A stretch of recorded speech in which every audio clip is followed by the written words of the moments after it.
imyenda yo muri gym it is very provocative, nukuvuga ngo bisobanuye ko ari imyenda isembura irari.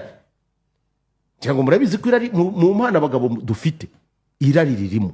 Ibi ndashaka abantu mu byumve, waba ubwiriza ubutumwa mumenye yuko tugomba guhangana naryo, ariko abagabo turemye mwirari.